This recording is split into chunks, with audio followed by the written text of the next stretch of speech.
Maeve, hiya. Hi, good morning. Just want to Thanks say for hello. And thanks for having me. and Welcome. hi, Thanks so Katharina, much. Jim, June, Mary. Um, are you okay, Maeve? I'm sort of just overriding everyone because I'm introducing Maeve earlier or later on. So just want to say hi, and you're okay, Maeve. All good, absolutely. Can you Great. hear me okay? Very well, yeah. I took something Good. off your website, so I'd sort of like just almost like focusing, say it back to you, so and then you can Okay. take it from there.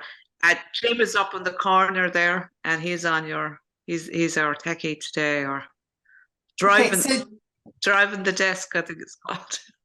So I suppose from our accents that we're probably both from Ireland. Maeve's across maybe 3 villages away. She has the Blarney Stone on her plate, so that's why she's better talking than me.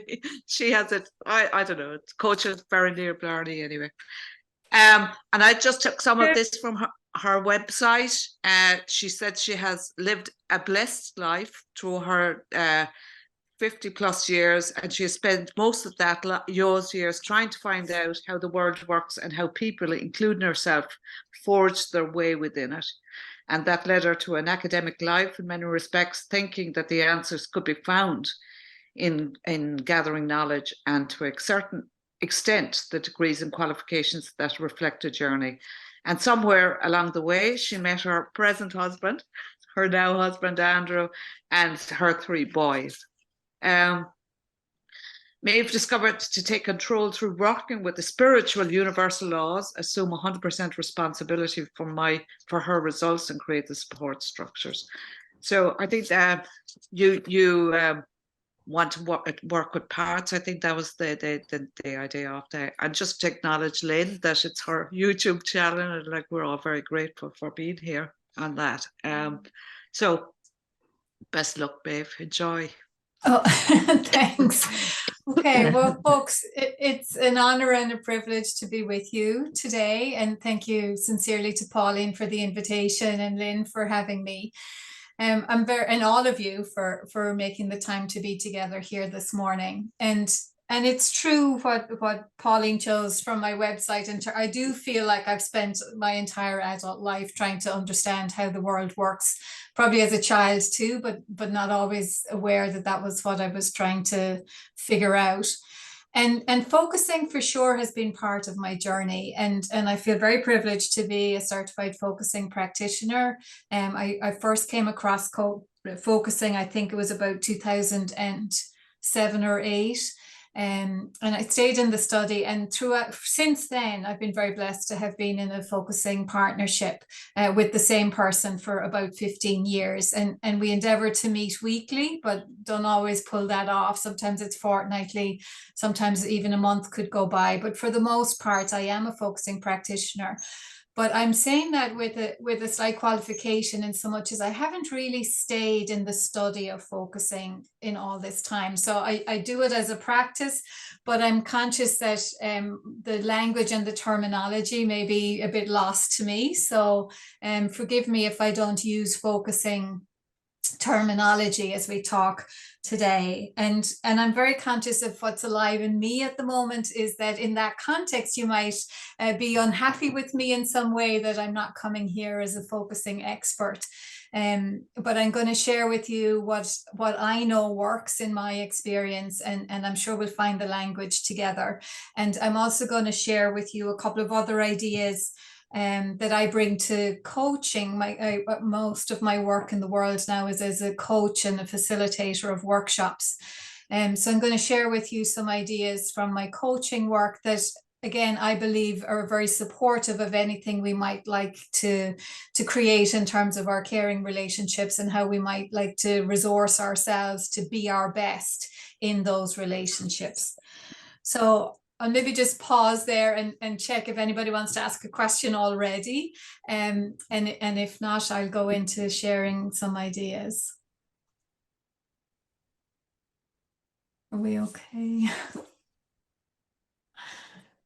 Okay. Thanks so much. Okay.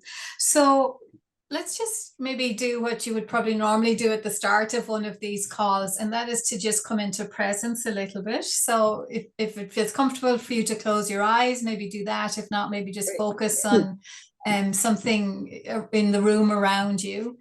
And just inviting you to notice your right foot and the feel of your right foot, maybe within your shoe or your slipper, the feel of your foot on the floor. And then just notice your left calf and your left knee. And then inviting you to bring your attention to your sitting bones in the seat or the chair that you're in at the moment, feeling the support of the chair. Maybe feeling the small of your back against the back of the chair. And manage to maybe mute or put yourselves on silent.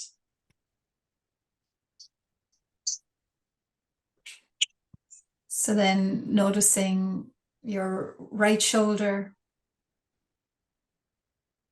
your left ear, the tip of your nose, and the top of your head. So sometimes we use this practice as a kind of body scan to come into presence, and I'm hoping that that's been your awareness and part of your experience. I also want to invite you to notice today just that capacity within you to direct your noticing around your body. You were able to bring your attention to different body parts as I invited you to do so. And now I maybe want to add something that might not be part of your normal settling in, and that is to notice your thinking. So notice what are the kind of thoughts you're having in this moment.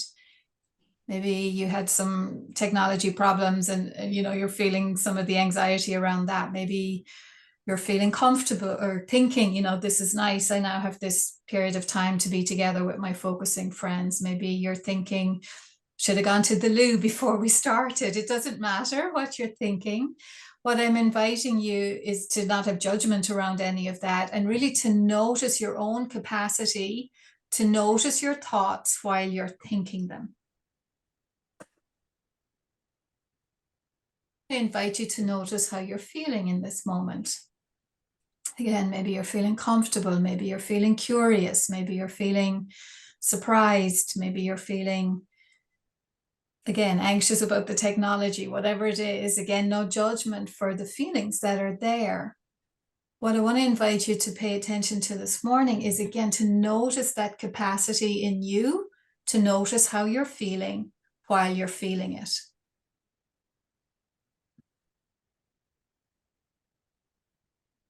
Then when you're ready, just inviting you to bring your attention back present here to the Zoom room and to each other within it.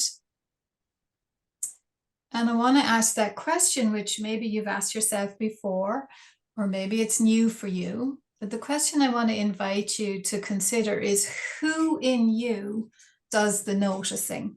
Who in you was able to notice, what you're thinking, notice what you're feeling, and know that you're separate from that. You're not your thoughts, you're not your feelings. Who in you is able to direct your attention around your body, or indeed around the space around you, and know that you're separate from all of that, that you are not your body. So inviting a response to that, if you want to come off mute or write it into the chat. But who in us does that noticing, that observing, that witnessing, might be words we'd use.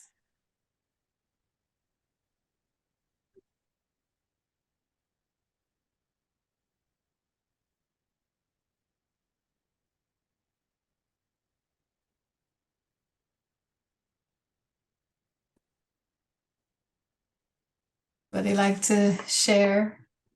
Pure awareness, Steph is saying, yes, yes. So the Buddhists maybe sometimes call that the witness self or the observer self. Lynn, did you want to come in?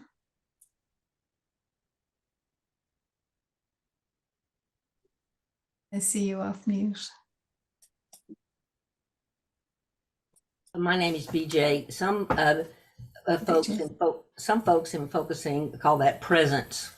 Yeah, self in presence. Is that what we would say? Yeah. So that we have a capacity to have an awareness. In psychology, we call it metacognition, that capacity to notice what I'm thinking as I'm thinking it. So that side of our nature, sometimes Pierre Teilhard de Chardin talks about, we're not human beings having a spiritual experience, we are spiritual beings having a human experience. And I believe that to be fundamentally true. And again, that might be a phrase or a concept that is new to you, or it might be very familiar to you. But as spiritual beings having this human experience, we know there's a side of us knows that we have this spiritual side to our nature that's bigger than all of what we're experiencing in any given moment. I often say to clients that, we are within us, we have more power and more potential than any circumstance, any situation, or any condition. And it's that noticing side, or that self in presence side, that side that can connect with pure awareness. That's the part of us that knows that we are more. And I think Gendlin speaks about this in the context sometimes of the felt sense. So let me just share. Sorry, that's the PDF. I have these in slides as well. I want to share a quote with you from Gendlin where he talks about this. And he says, the felt sense lets one discover that one is not the felt sense. And when one has a felt sense, one becomes more deeply oneself. So I want to invite us to consider today that this capacity to notice that, yes, I have a felt sense. Yes, I have certain thoughts about a situation. Yes, I have feelings about a particular person or scenario in my life, or my caring role, however that may be defined for any of us, that I'm not defined by that. And it doesn't make me who I am. It's just part of the overall whole. And this capacity for me to notice those thoughts, to notice those feelings, to notice how I am in any given moment is in that moment of awareness, it gives me opportunity and choice about what it is I want to do next, or about how I can show up in ways that best serve me or best serve the person that I am in relationship with. So when we think about this, and when we think about being kind of spiritual beings having a human experience, maybe let me just check for a moment. Can you give me a thumbs up or a response in terms of whether that resonates? Does that sit with you as an idea that we're spiritual beings having a human experience? Okay, perfect. That's good to know. So if we think of ourselves that we are spiritual beings having a human experience, then I believe our emotions are giving us constant guidance, constant signals, constant signposts in terms of what's serving me or not serving me in the moment. So if I were to explain it, sometimes again with clients, I talk about how we experience longings and discontents. And those are kind of our soul signals, or signals from spirit, kind of saying to us, the longings are, this is for you, yet, pursue this idea or this longing, this sense of, I'd like to have that in my life, have that experience, have that relationship, have that result in some way, have that financial freedom or time freedom. And the discontents, I believe, again, are soul signals, signs from spirit or God or the universe, life, love, that are saying to us, not for you, not for you. There's an opportunity here to change something that will allow you to become more of who you are here to be. So those signals are information for us in terms of who we are becoming and what will enable us to grow. and the emotion that we feel around it. So there's information in the emotion for sure, and working through focusing to tune into that and to have a relationship with the felt sense around all of it gives us the opportunity to transform it. One of the things I want to posit here today, in appreciative inquiry, they use the phrase provocations, which are not intended to provoke, even though it sounds like a similar word. But a provocation is like a stimulation for our thinking. So one of the provocations for me today is to share here amongst us that it takes, and this is what the science is telling us, that it takes 90 seconds to process an emotion. And after that, if that emotion stays charged within us, it's in the words of Eckhart Tolle, he would say, we're adding a story. We're adding a story, and it is the story that is recharging that emotion within us all the time.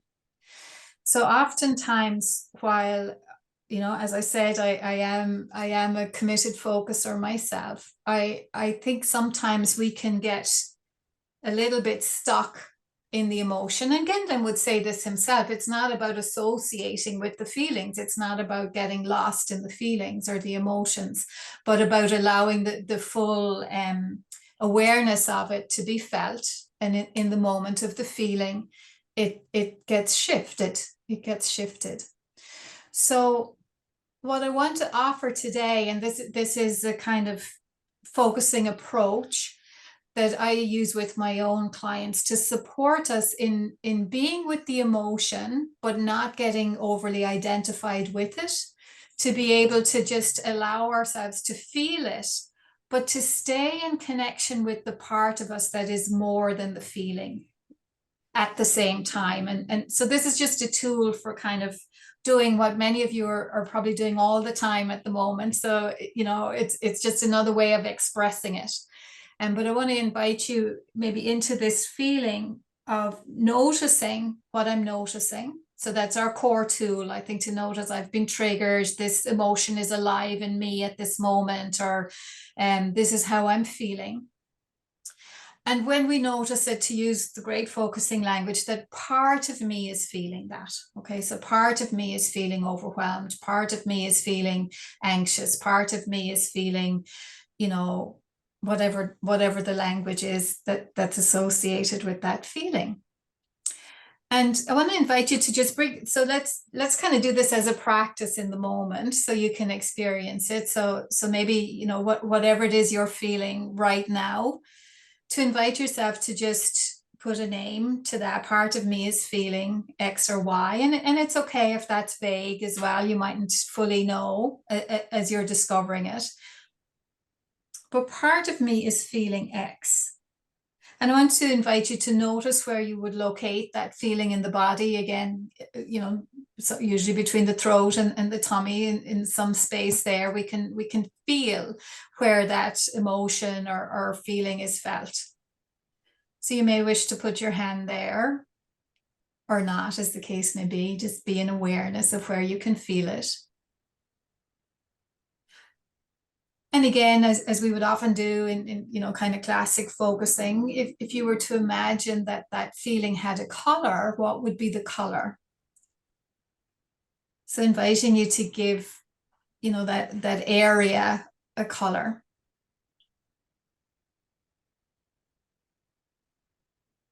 And I want to invite you to also locate in this moment that part of you that is aware that you're more than the feeling, that part of you that we connected when we came on the call together, that has an awareness that, yes, I'm a spiritual being having a human experience, and that I am more than my thoughts and my feelings and my reactions.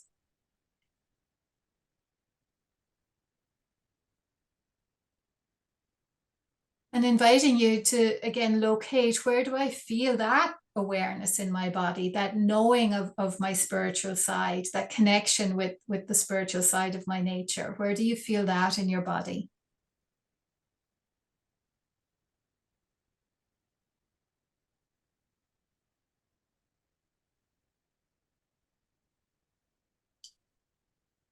And as you connect with that feeling and that felt sense in the body, inviting you to give that a color too. If it had a color, what would be the color that you would give it?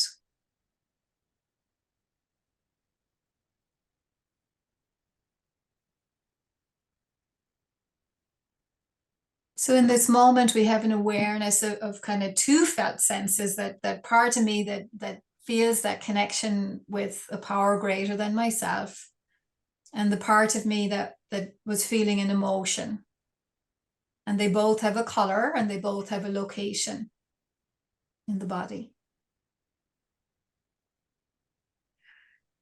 Inviting you to imagine, we sometimes the language I use here is that we want to bring great compassion to the part of us that was feeling an emotion that was uncomfortable in some way, or maybe even if for you it was a happy emotion or an expansive emotion this morning that you connected with. It's still very welcome.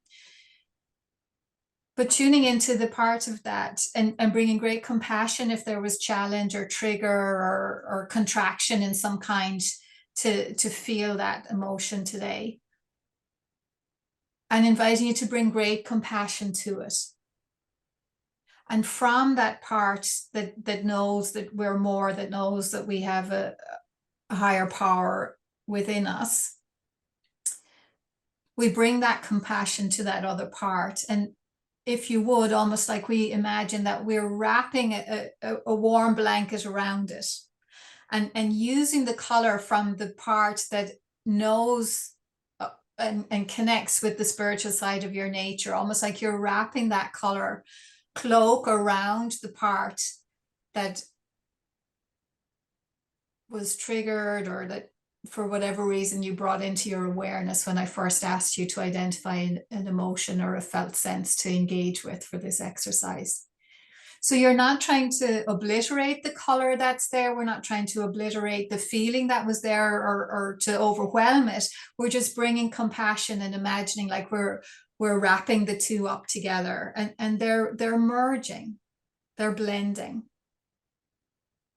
Neither one is kind of overcoming the other, but it's like we're reclaiming that part in a way that allows it still to be.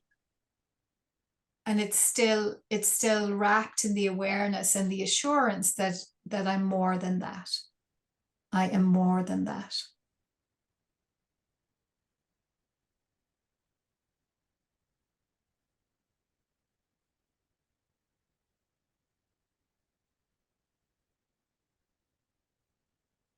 And maybe just noticing what happens in the body when we're able to do that, when we're able to bring that kind of compassion and to be able to stay in presence, using maybe the analogy of the colors and the wrapping around to be able to stay in presence while also being able to acknowledge the part that feels whatever it is feeling.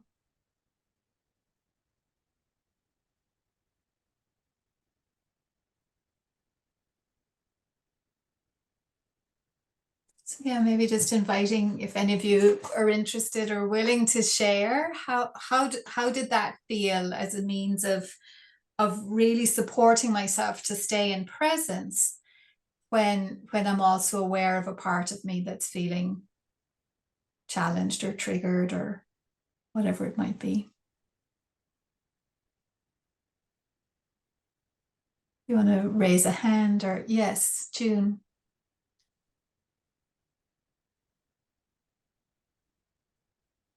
Go. I also felt another feeling of joy about having my different parts. Like, Okay. I mean, Beautiful. yeah, I had an experience I'll talk about later, but yeah, it's like, okay, I have all these parts and I can feel joy that I have all these parts. Yes. Yes, exactly. They make us who we are for sure. They're all part of the makeup. And again, oftentimes I talk about people like I kind of reduce it as best I can to, parts and ideas and thoughts and feelings. Some of them feel expansive, some of them feel contractive. And we don't want to make them right or wrong. They just are what they are, and they're all part of our experience. the way I work with it in coaching though is to say that in a world where everything is vibration, okay, so again, I don't know if this resonates with people or not, but every thought and every feeling is emitting a kind of a vibrational frequency. Is that an idea that people are familiar with? Okay, I see people nodding again. Yeah. So we know if ever, and these as thoughts and feelings, those frequencies, you know, are on a scale. So and this has been measured. I can't remember the name of the person who measured them, but they go from very low frequency vibrations right up to very high frequency vibrations.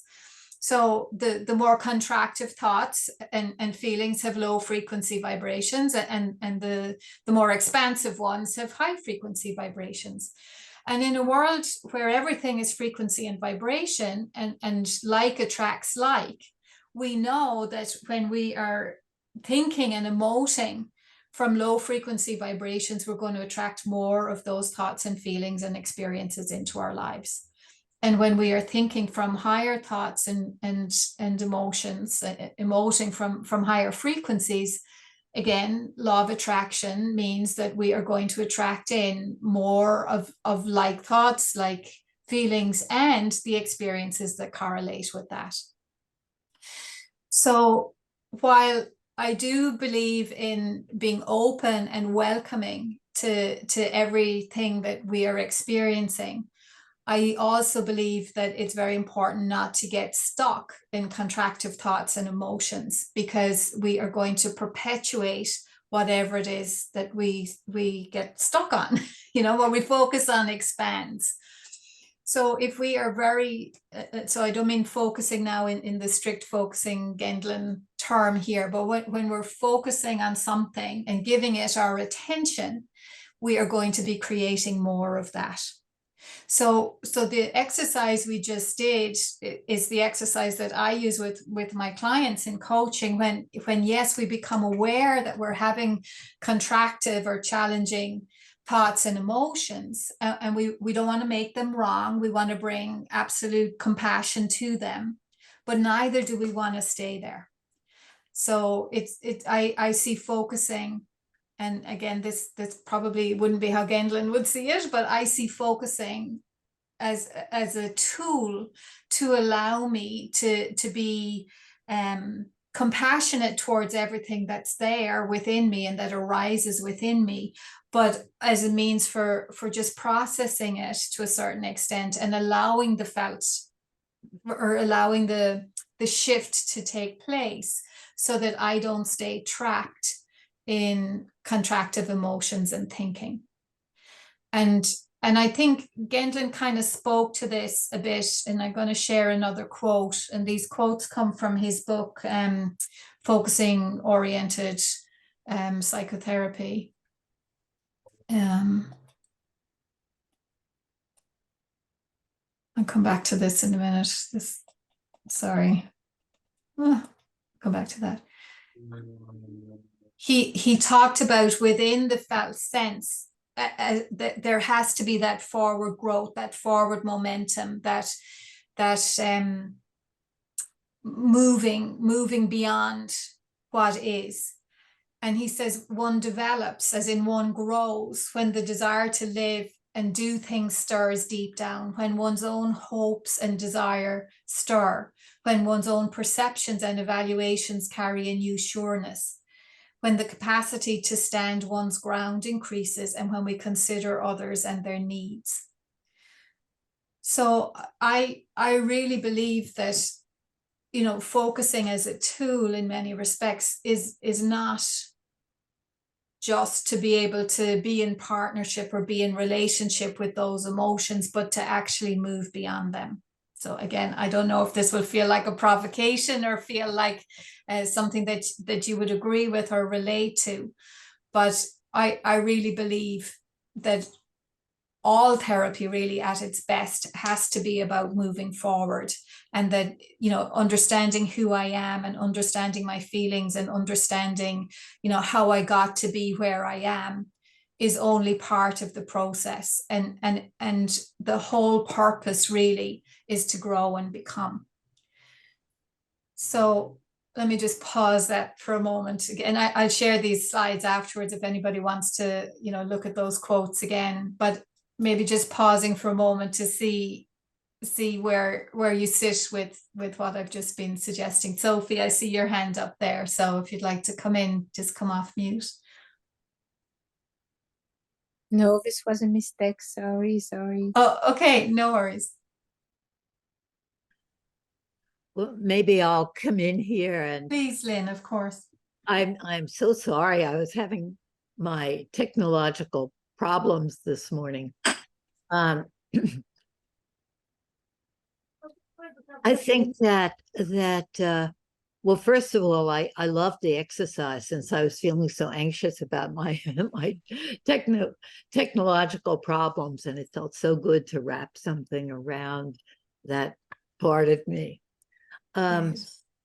I think that from Jean's point of view, when you follow and open the felt sense, even if it's something negative, that it organically carries forward and moves little step by little step, so that from that point of view, you aren't moving beyond focusing, but the focusing isn't just a tool to get in touch, but it's also a way that the whole organism, including the spiritual momentum of development,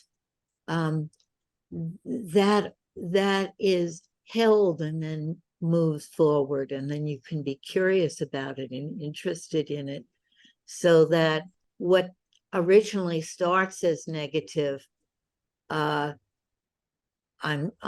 so bad with technology, and what's wrong with me, and how could this be, and that kind of thing, if I follow it, will say, oh, but look at you usually do it, and this is a calling, this technology, or whatever way. I didn't have time to follow it very, very far.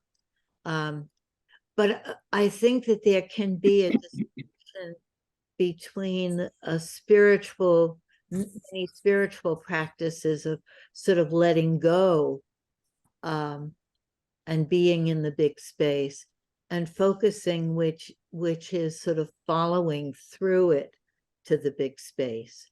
I don't know if that makes sense. Absolutely. Yes, to me it does. And I think sometimes, putting language around it sometimes just makes it more complicated, but and makes it seem different. But yes, I think it's all signposting us towards growth and that next possibility. Yes.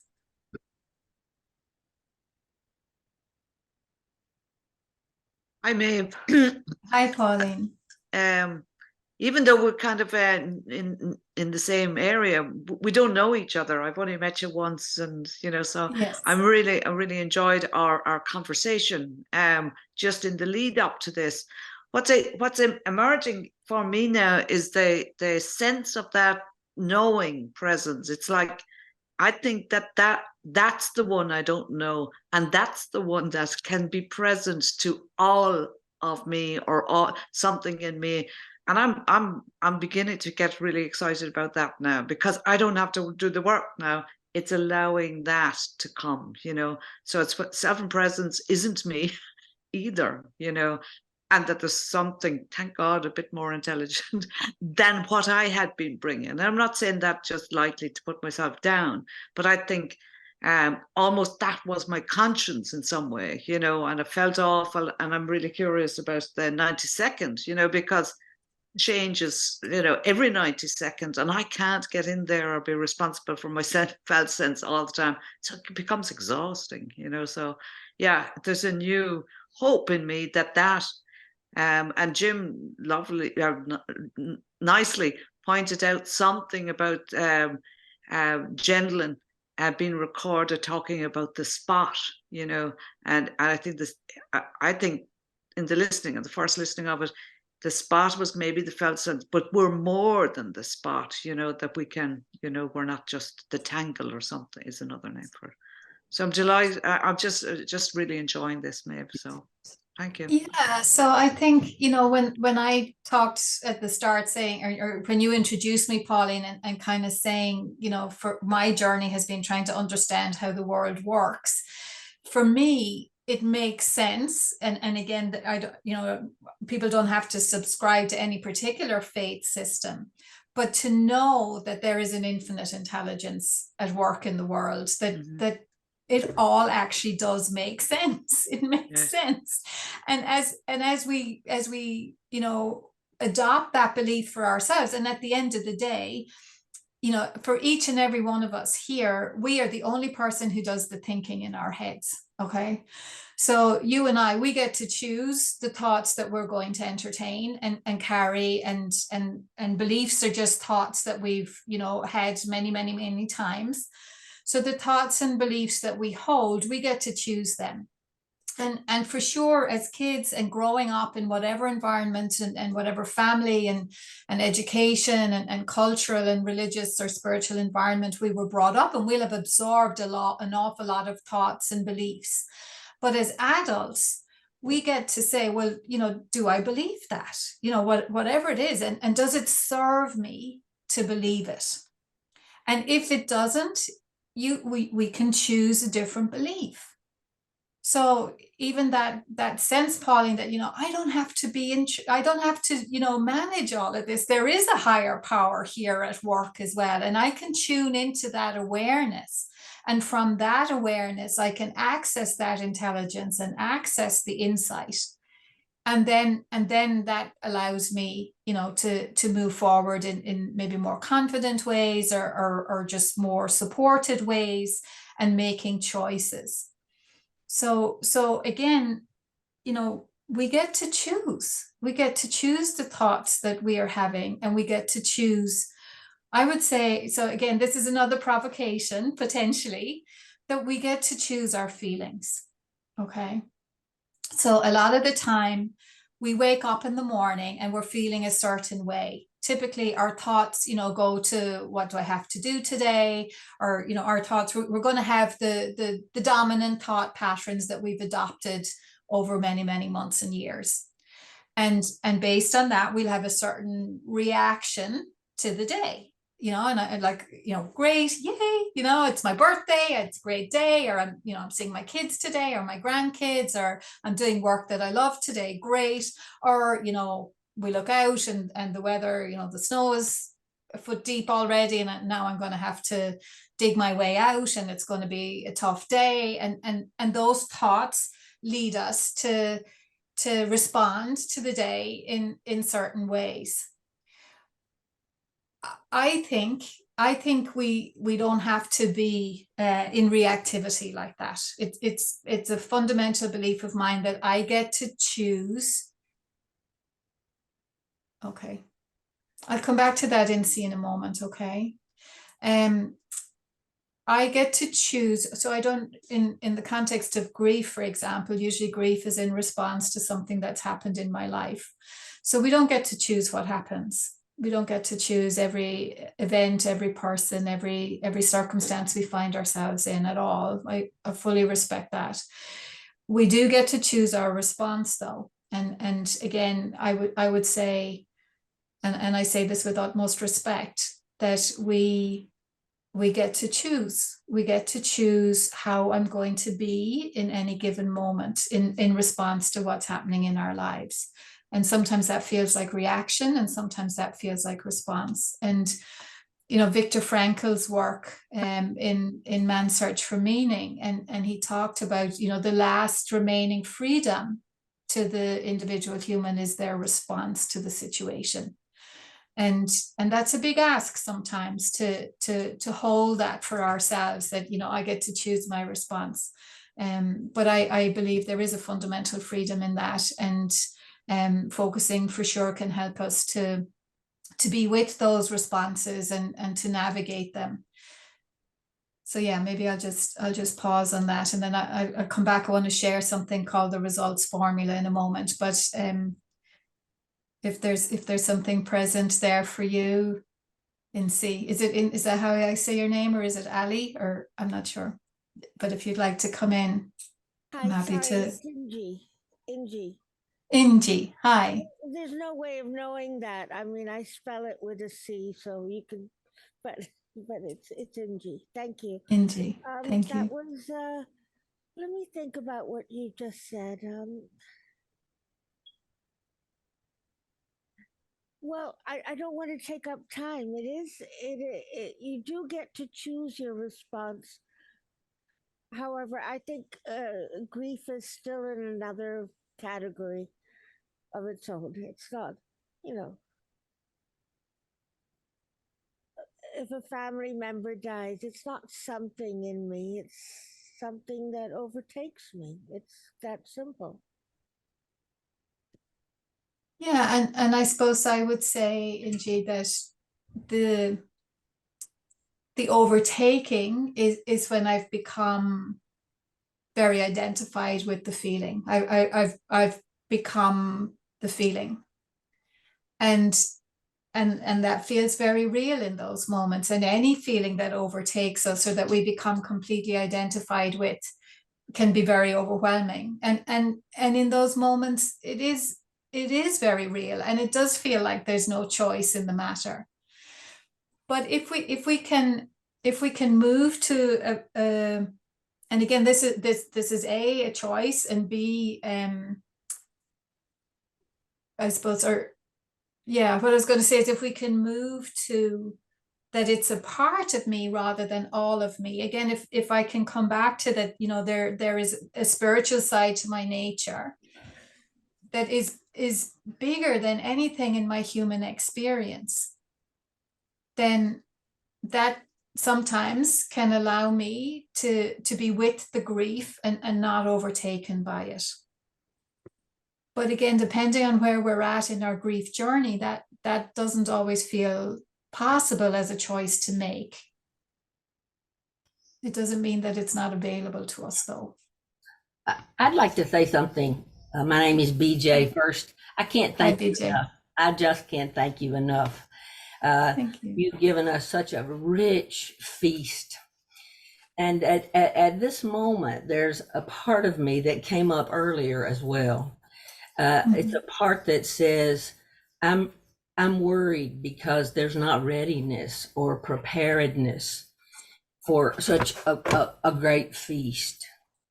And that this part of me says, they're going to forget about the turkey because we've already gone through the whole meal now.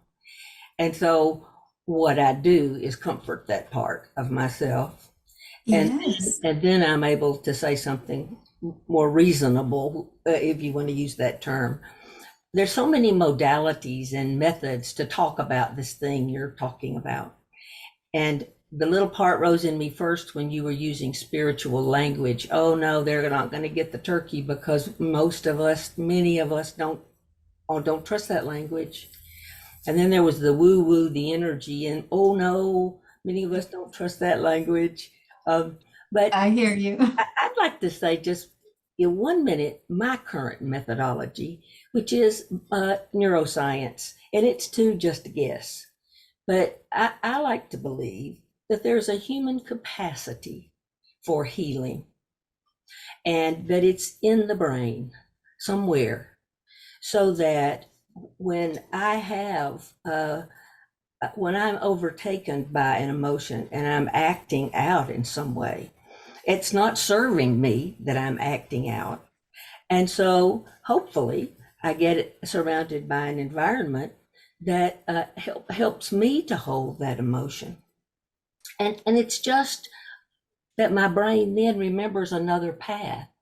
My brain remembers, oh yeah, that's that emotion that's in me since the evolution of humankind.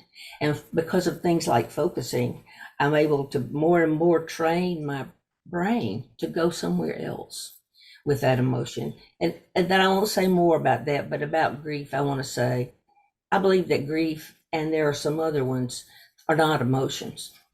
Grief is, I believe, a physiological response of the body, like those babies in orphanages who die because they are not touched. That grief is a whole different thing by itself. And I don't want to say more than that, except NC, yes, yes, yes. You do not choose that, in my belief, any more than you choose to cut your arm open. It's a physiological response to loss that makes me pay attention and serve, not serve myself, but serve all of us more, because I see that injury and I'm giving it time to heal itself. That's it for me. Thank you all for listening. Thanks, BJ. And Lenore, I see you with your hand there. Thank you. I also want to say sometimes, like with grief, it's important to allow the feelings, even if they're very painful. Yeah. And sometimes, you know, it's impossible to step back from it. It's such an overwhelming presence and feeling. And I agree with what you're saying. It's a physiological, that BJ, what you're saying, it's a physiological thing. And sometimes things are physiological. And in that presence, it doesn't feel like there's a choice. But I also think it's important to go through it, to get to the other side of it. And sometimes there's a time to step back from emotions, feelings that can sweep us away, and times to be with it and go through it to get to the other side. Yeah, I would agree. And for sure, focusing gives us a great way to be with it. Absolutely. Liz.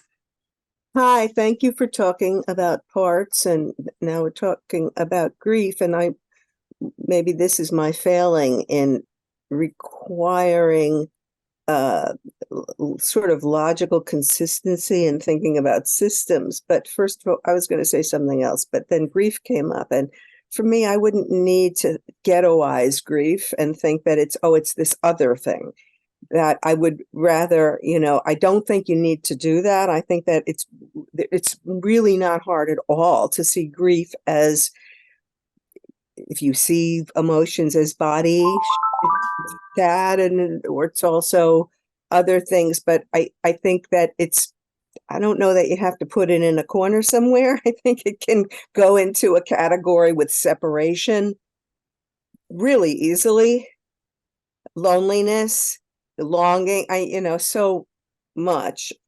And why am I saying that? Well, maybe it could be helpful to say, well, mine's grief, so I'm in this other category of humans now feeling grief, but that it's more of a universal thing. And maybe when we're saying grief, the volume is turned up very high, but it doesn't mean that the sound waves are of a completely different nature from other emotions. Anyway, that's just my thought. But it also segues into parts, which I think are clever and find helpful sometimes. But I also have trouble with it because it makes me feel like a car. When I think of my parts, it feels like it's the opposite of a kind of coming to a wholeness. Well, that's that part. And then I feel like I should take it to an auto mechanic or have it CAT scanned, or and I wonder how to integrate this parts way of life with an integrated part of life. And it gets all complicated if you want to get into philosophy and not just sort of practical psychology, that even to say I'm this and I get to choose this feeling is helpful. Again, a heuristic, a nice metaphor. But also, is there any limitation in these divisions that we seem to need to do in order to help ourselves? Well, maybe I can respond in the first instance, Liz, and then others please come in as well. so I think some of what you're describing is the challenge in the language. Okay, so part of me, so that that feels mechanical in some way. So sometimes I think it's Anne Weiser Cornell said, she would use the phrase "something in me," or and sometimes what I would use is I'm noticing I'm feeling this way. And that, whether it's part of me or a lot of me or all of me in that moment, it's just I'm noticing the grief. I'm noticing, the feeling like I'm being asked to carve myself up into bits. So the language, my suggestion would be to not get too caught up in the language, and just to find words that sit with you in terms of how you can kind of relate to the emotion without feeling overwhelmed by it. And in terms of just coming back and acknowledging what you were saying about grief as well, I do think that, and we've all had an experience, it's not always related to grief, but we've all had a time, I'm sure, where there was an emotion or a response or a reaction in us to something that was happening in our lives. And we're kind of like, on this occasion and this time, it's just too much. On this time, I can't just make it a part of me, or find compassion for it, or be okay with it, or be in relation to it. For some of us, that's grief, but not for everybody. And if we look at, grief too is on a spectrum. And some people manage their grief in ways that others would say, how can they do that so easily? And others would say it's something you can never recover from. And again, there's no absolutes in this. We all have our own response to it. There is no required way to be with any of it, and it doesn't go to any required level of intensity or any required duration. And I would say that's true of every response and every emotion that we experience, that like each of us has to do it in the way that is right for us, and we navigate that. Going back to the spiritual side, I mean, I believe when I feel supported in that journey, that there is a, an intelligence that can help me with all of that supports me in finding the best of me in responding to it. But, again, each to their own in terms of that. But language, I think, again, it's Eckhart Tolle, and I'm sure you all know his work, The Power of Now and The New Earth. But, he talks about the language is just a signpost. So we don't want to get caught up. This is what I would say, and what I say to my clients. We don't want to get caught up in the language, especially if it's not serving you, so just find a formula of words that does fit and that does support you. That would be my recommendation. Anybody else want to come in on this? Yes. It's me, just in case you don't see my little hand, because it's kind of hidden up there. Oh, it is a bit, yes. Yeah, good job. I want to apologize for the fact that I have to go in and out, but I have elders who are centenarians. So when the phone rings, I get very overwhelmed. I think something happened, so I have to leave. So I missed part of it, but I just wanted to say, so I work with grief, and I've trained in prolonged grief, which is grief that feels like never ending. And, the beauty of grief training is that they say, grief is a manifestation of the love we have for, the person that's gone, that grief is an act of love. And that for some people, and maybe for most of us, grief will never leave. It just changes as ebb and flow in our bodies. It might not be as intense.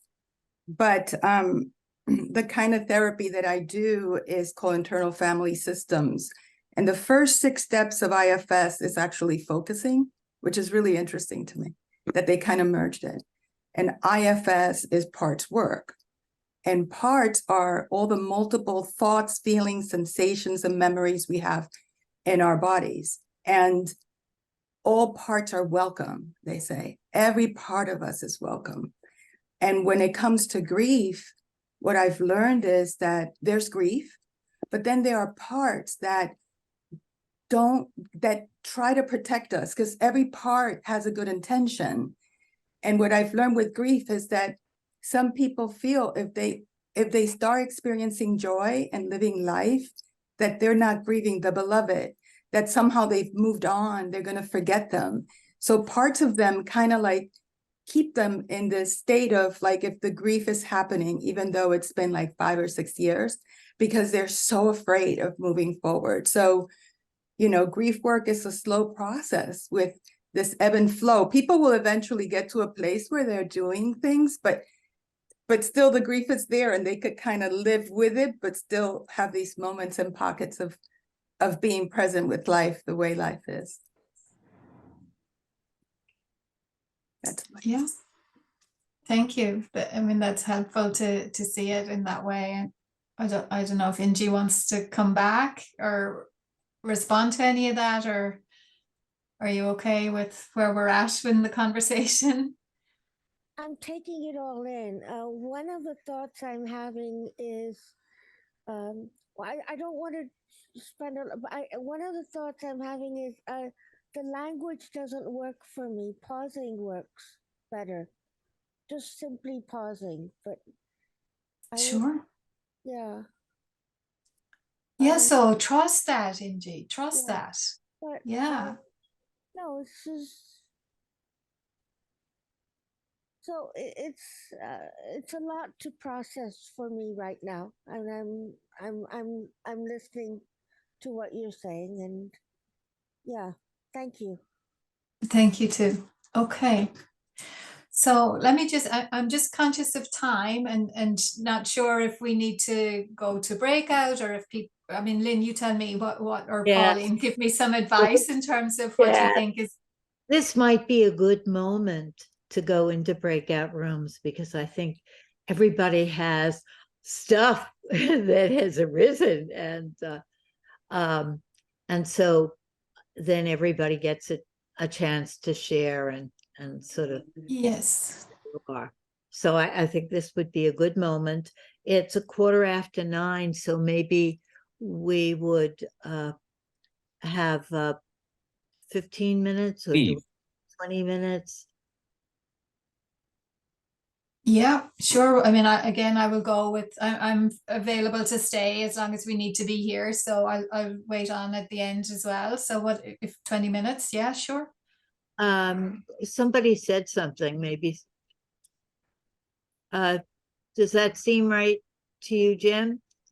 We'll come back at 9:35 and have 10 minutes to process what happened in the breakout rooms. Sounds good to me. Okay. Well, we'll have 3 people in a breakout room, and thank you again so much, Maeve. This is so rich. Brought so much. Folks, I'm new to the process, so I'm not sure. Lynn, do you kind of manage this piece to take feedback, or what do you want to happen now? Pauline is going to read your poem too. Ah, okay. Someone. But Well, that will be at the end. That's at the end, yeah. And it's a good time to mention Dorothy. I know she's listening in as well. Lots of love. Yeah, that's at the end, and it's Maeve's poem that she has chosen. Right. Well, this group is very self-organizing, so we're just inviting everybody to say something about what you experienced in your breakout room, and we don't have to manage it very much. So Sure. Everybody's welcome. One of the things that came up in our group is that the comment that was made that if the belief doesn't serve you well, change the belief. And while that's a wonderful idea, not so easy to do. Okay, so can I respond to that? And Robert, absolutely, I agree 100%. It's not easy to do, but so we change a belief through repetition. Okay, so if I choose a new belief, everything in your body is going to be, and in your mind is going to be fighting the new belief. It's not, and so oftentimes we give up on a new belief because we're not feeling it. And I would say the work here is to just stay in the repetition of it, so that as we repeat the thought, it becomes a belief, and feelings follow thought. So as I stay in the repetition of the new belief, over time, I start to believe it.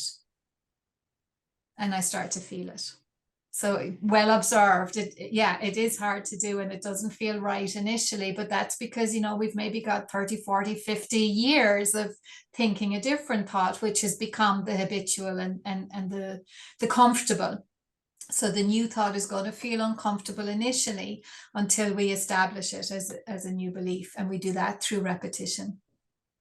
I have found that to be very true with self-compassion statements, things There that you I go. didn't necessarily Yes. believe in my head, but I kind of knew it in my heart. But I Yes. repeated Beautiful. them, and I came to believe them. Beautiful. Yes. Thank you. I think also that that Nancy, when you say your head and your heart, that even if we don't like the language of parts, and I don't like it either, there's voices.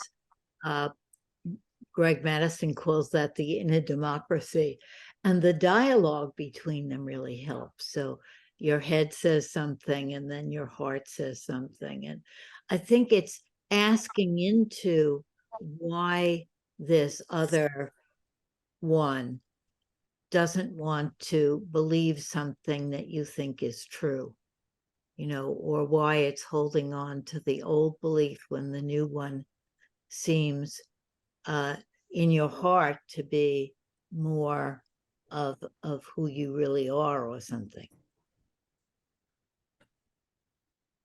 So complicated.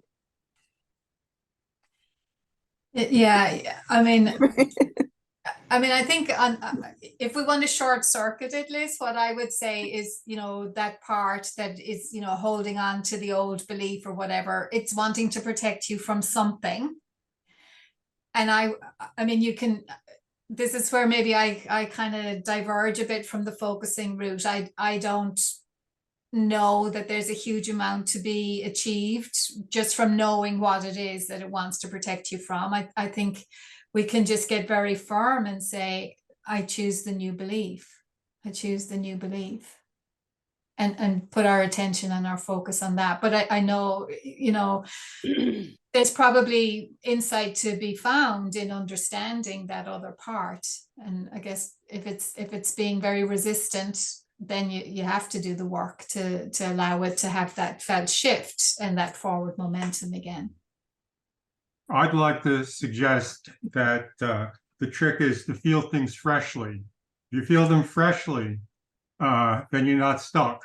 If you know in advance how it has to turn out, then you're stuck, and you have your handle and you're going to hold on to it for dear life. You need to say, well, let me get rid of this handle and see what's going on in me and feel it freshly. Yeah, wonderful. Thank you. Yes, I would agree. There's so many layers of whether you want to be, it's like, what's the motivation for changing from belief 1 to belief 2? Because there are so many people who have beliefs now that make them feel more comfortable, more at peace, more whole. And a lot of those people with those beliefs are voting for fascist world leaders, and they're very comfortable with those. I think it has to go beyond what do you want to believe in and what are your motives, and it's just so hard to rise above and figure it out, and then figuring it out is its own problem because now you're figuring it out and you're in the world of concepts.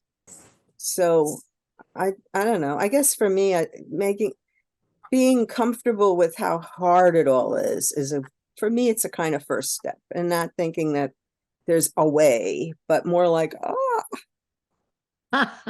being human is among other humans. It's not easy. Being a human among other humans is not easy, and maybe that's the compassion, right? We could probably do a whole other call just on in response to that, Liz. Yes. I want to put a tiny ray of light on Bob's comment and the pursuing comments about how hard it is sometimes to keep choosing. And just to say that sometimes it does just change.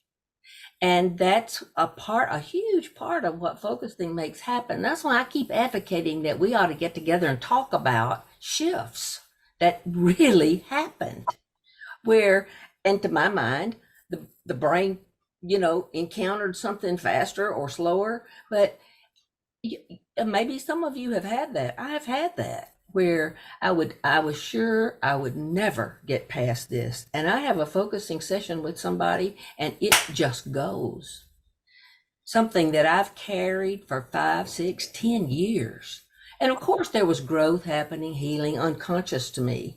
But last night I focused with Beth Mailer, and she gave me this image, and I put my hands on that image and I let go of it.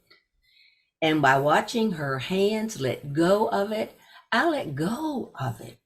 That was only something I've had for 2 years, but I've let go of something I had for 7 years once. So sometimes we have to just keep doing this, Bob, God, yes. And I'm doing that about a bunch of stuff too. But the promise of focusing for me is that sometimes it just happens. And the way Ann talks about that is Ann says, I don't really know. I just woke up that morning and it was gone. After years of having this thing, she said, I just woke up one morning and it was gone. And focusing, that's my path right now. Thanks. Yeah. Thank you so much, BJ. I just want to say that for me, the miracle of focusing, because I've been new to it, for the past few years, and it was really a new tool for me, is that I feel heard. There's a part of me that needed to feel heard, and focusing gives that ability to feel heard. And even if I change my belief, there's still something inside that might not have felt like it got heard. And so the focusing questions that I used with myself, I would use those focusing questions, at night, and they'd help me go to sleep because something inside was bothering me. And then with a focusing partner, there's something that it's kind of miraculous. There's something that feels heard that suddenly can shift or go a little deeper and then get to the core. So that for me is the miracle of this. And I'm very new to it, but I really appreciate it. Yeah. Thank you for saying that. I love your phrase. It feels heard. It feels heard. This is Ro. I also appreciate what you just said, BJ, because it seems that our emotions want freedom. They don't want to be stuck. When you say it left or it let go or, yeah, it wants freedom. It does not really, not interested in being caged in some static, painful place. I think from everything we've been talking about, that's what's coming to me.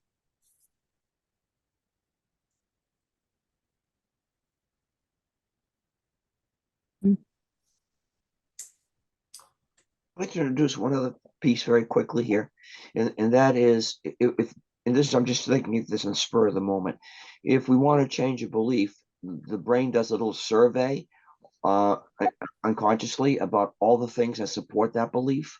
If we want to change the belief, can we create new circumstances, new memories, new experiences for the brain then when it does a survey to see those, not just the old ones? So I would say briefly that yes, and we don't even have to really do that ourselves. We have a part in the brain called the reticular activating system. So whatever we're putting our energy on and our attention on, the reticular activating system seeks to find more evidence of that, and it pushes out anything that's extraneous to that. So you'll all have had this experience if you were going to buy a new car, for example, and maybe you'll all have different types of cars now, but say imagine you used to have a Ford car, which lots of people in Ireland would have, and now you've decided you're going to go for I don't know, a Kia. All of a sudden you see Kias every place. They're, your neighbor has one, and they're in the parking lot at the grocery store, and they're in the line at the traffic jam. they're everywhere. And that's the reticular activating system at work. And it's the same when I am, you know, working off a particular belief, it's showing me evidence of that everywhere on TV, in the newspapers, you know, everywhere I go, conversations overheard. When I change the belief and I'm feeding that belief with my energy, with my attention, that same reticular activating system is going to go scanning to show Maeve the evidence of that, show Rob the evidence of that. So that's how it works. So absolutely, we have this kind of confirmation bias. We all have it, but it's going to give us a bias to whatever it is we're putting our energy and focus and attention upon. So it'll happen automatically, Rob, once you give the energy to the new belief and the new thought process. It also works with negative beliefs. Correct. Yes. So- It doesn't matter what the belief is. So a word of caution. Right.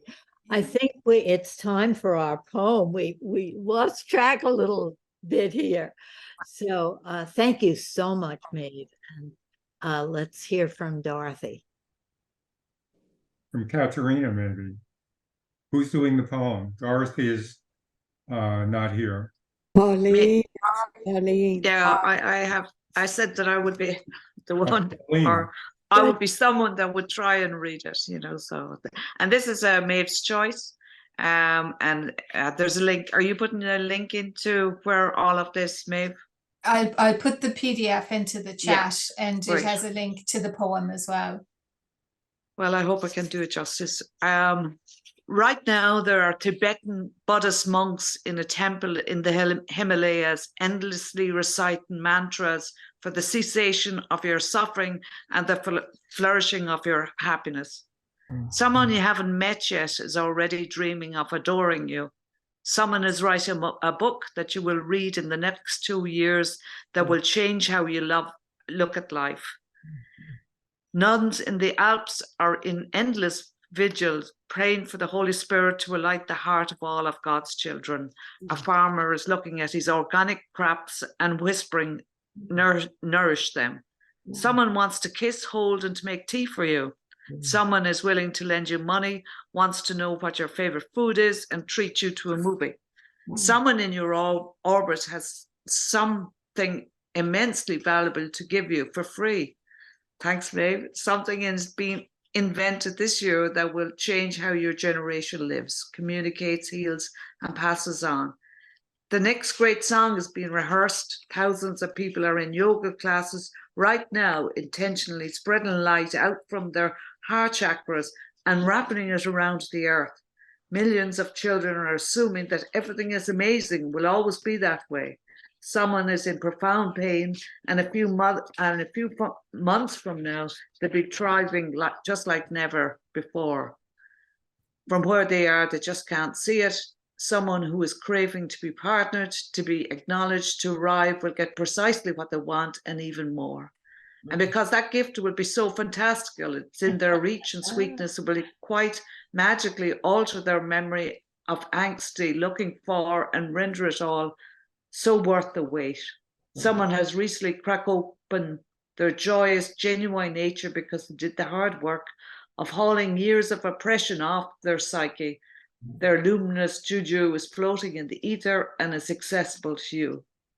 Someone just this second wish for world peace in earnest. Some civil service is making sure that you get your mail and your garbage is being picked up, that the trains are running on time, and that you are genuinely safe. Someone is dedicating their days to protecting your civil liberties and clean drinking water. Someone is just regaining their sanity. Someone is coming back from the dead, and someone is genuinely forgiving the seemingly unforgivable. Someone is curing the uncurable. You, me, someone now. And that's from Mary, Standing Water. Beautiful. Thank you. Yeah. And thank you again, Maeve. Thank you so much. Bye-bye now.